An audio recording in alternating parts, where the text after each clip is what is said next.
Hi, it's Pastor Paul L. Anderson here at the Fountain of Raleigh Fellowship, where we believe God's blessings never stop flowing. It is Satisfaction Saturday. Oh man, can you believe it? The month of June is gone. It's now July the 1st. Before you know it, it will be what we celebrate in the United States as Independence Day.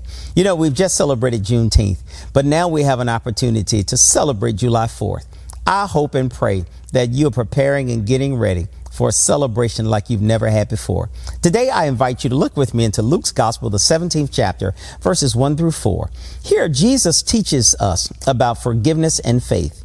One day, it lets us see that Jesus and his disciples were together, and there were always persons who were trying to tempt him to sin. But I'm so happy that you cannot tempt God. The text lets us see that Jesus begins to remind us that there will always be temptations to sin, and that when he is sharing with his disciples, he has to remind them that you will find yourself focusing on what I've asked you to do. You don't have to feel tempted.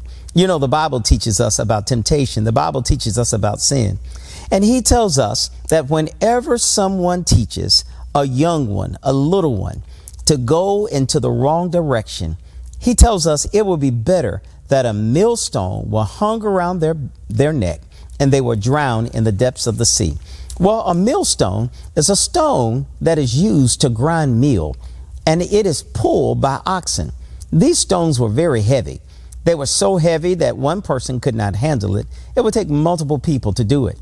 Now, he tells us that if any of us teaches a little one or causes a little one to fall into sin, it will be better for us if we had a millstone hung around our necks and that we were fallen into the depths of the sea. So he tells us, watch out. If another believer sins, notice what he tells us to do. He says, rebuke them, reprimand them, and let them know that they should repent, but God has forgiveness. He teaches us that just as God has forgiveness, you and I must learn how to forgive people as well. Because of our faith in God, God teaches us that we are forgiven as we forgive others. And every time a person wrongs us, he tells us in this passage that we should forgive them 7 times a day, or each time they ask us, we must be willing to forgive. This text reminds us that we must be willing to forgive, but we must also teach people how to live better, how to do better, and how to act better.